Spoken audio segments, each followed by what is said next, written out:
Continuando con la Parashá Shoftim, explicaciones acerca de ese Tribunal Supremo que en sus palabras Moisés explica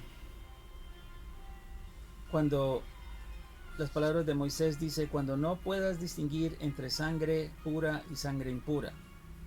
Por ejemplo, el caso de una muestra de flujo femenino de color rojo impreciso. Si los sabios determinan que es efectivamente rojo de menstruación, esa mujer es declarada menstruante y como tal impura, es decir, queda privada de mantener relaciones conyugales y rigen para ella todas las normas y restricciones propias de su estado.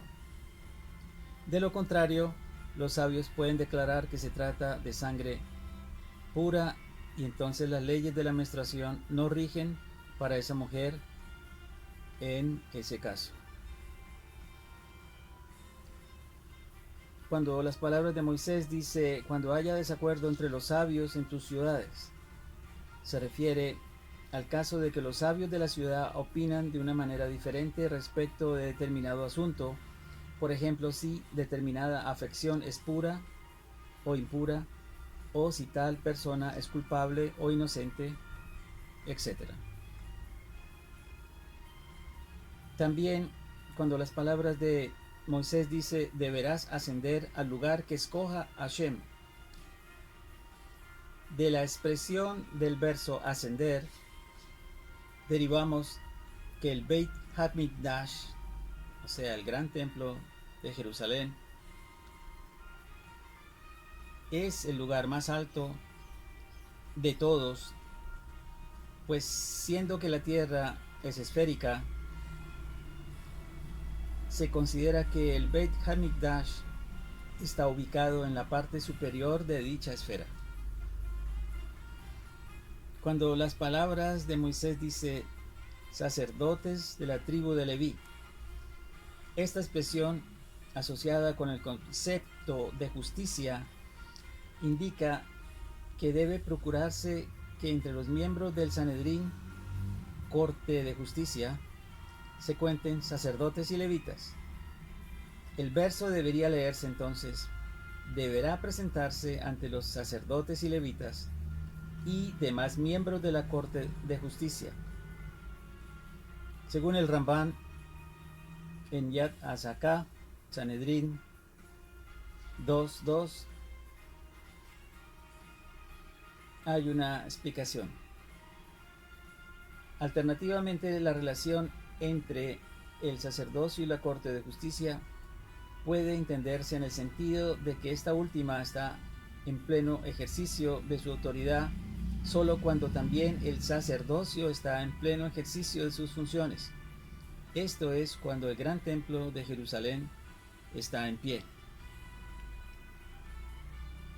Y cuando las palabras de Moisés dice ante la autoridad judicial que actúe en aquellos días.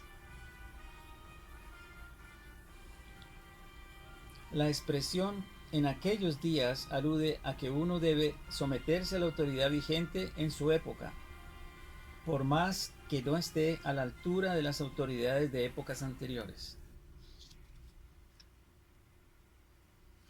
Ahora Moisés, en sus palabras, va a explicar sobre la monarquía. Dice Moisés: cuando llegues a la tierra que Hashem tu Elohim te entrega y tomes posesión y te establezcas allí y digas: designaré un rey como tienen todos los pueblos alrededor, deberás designar rey sobre ti únicamente a quien elija Hashem tu Elohim. El rey deberá ser alguno de tus hermanos, no nombres como rey a un ajeno que no sea de tus hermanos. Sin embargo, el rey no podrá tener muchos caballos, para evitar que mande gente a Egipto.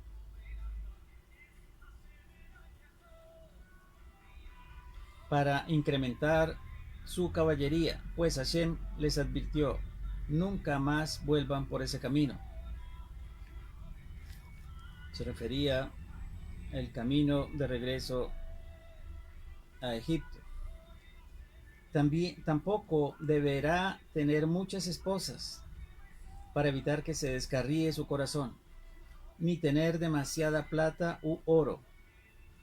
Explican aquí solo lo necesario para el mantenimiento de la estructura de gobierno. Ahora dice Moisés: cuando se siente en el trono de su reino, deberá escribir para sí 2 copias de esta Torá en sendos rollos ante los sacerdotes de la tribu de Leví. Explican que una copia debía quedar depositada en el tesoro del rey y la otra debería acompañarlo constantemente a él. Ahora continúa Moisés y dice: su copia deberá estar con él para que la lea todos los días de su vida y aprenda a reverenciar a Hashem su Elohim, para cuidar todas las palabras de esta Torá y estos decretos para llevarlos a la práctica, de modo que no se sienta superior a sus hermanos y no se aparte del mandato de los profetas, ni a derecha ni a izquierda. Entonces él y sus hijos tendrán un largo reinado en medio de Israel. Hay una explicación que dice: suele ocurrir que los gobernantes desvían su atención de los asuntos de Estado y de las necesidades de los ciudadanos hacia sus intereses privados, dejando a aquellos en manos de ministros u otra gente de su confianza, quienes no siempre cumplen la función con total fidelidad. Por eso, el verso, explican aquí, viene a advertir a los reyes, gobernantes, jefes, dirigentes y líderes comunitarios que deben estar en medio de Israel, deben bregar personalmente por el bienestar de la sociedad que tienen a cargo, procurando que les sean provistos sus menesteres de la forma más adecuada. Solo entonces su reinado en medio de Israel será perdurable.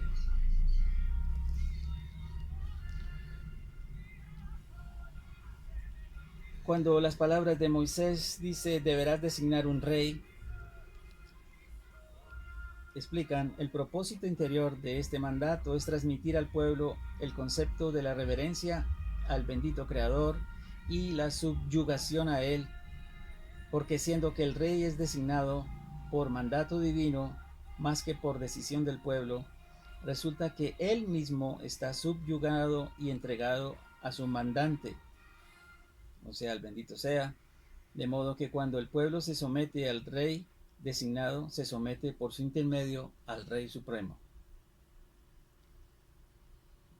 Explican también que cuando dice Moisés nuevamente deberás designar un rey, de aquí surge expresamente que designar un rey es para el pueblo de Israel un mandato concreto.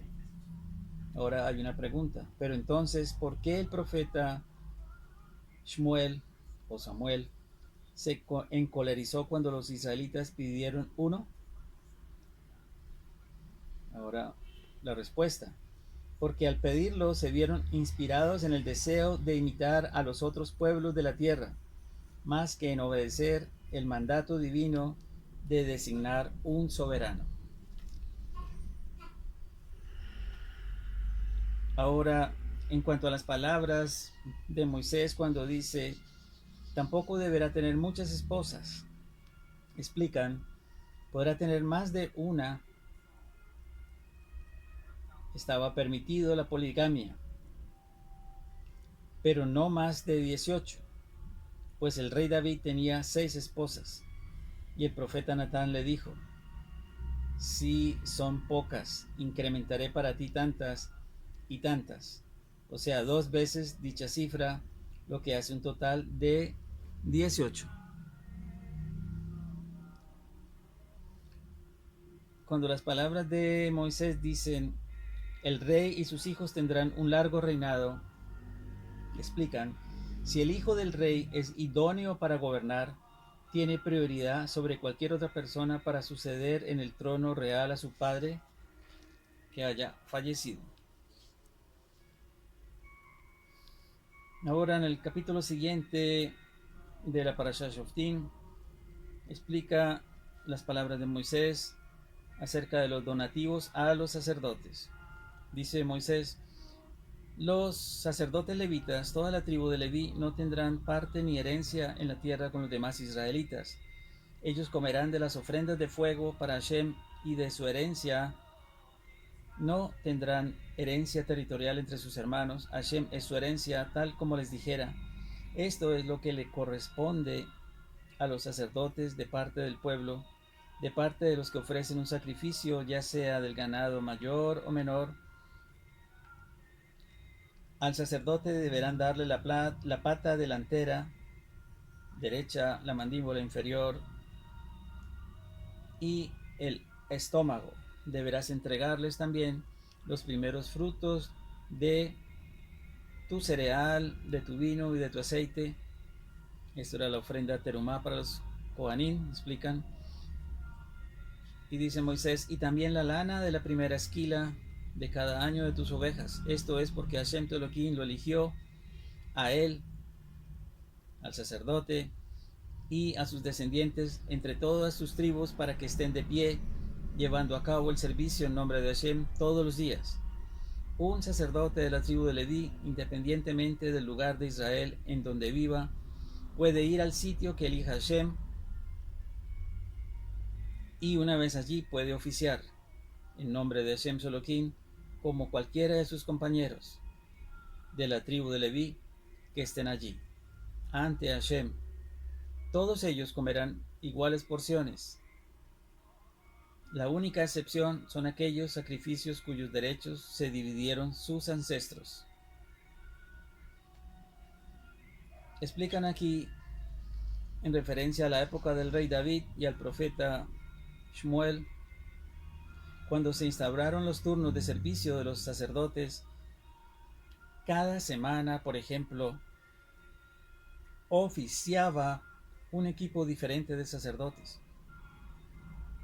El verso especifica que los sacerdotes de Franco podían sumarse voluntariamente al servicio, fuera del turno de ellos, y entonces participaban por igual del producto obtenido de los sacrificios que el pueblo llevaba al templo en ocasión de las festividades. En cambio, el producto de los otros sacrificios que la gente llevaba al templo y que no estaban relacionados con las festividades se lo dividían exclusivamente los sacerdotes de turno oficial.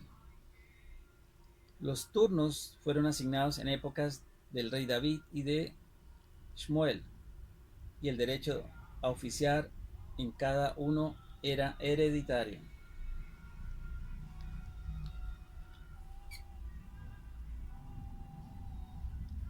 Cuando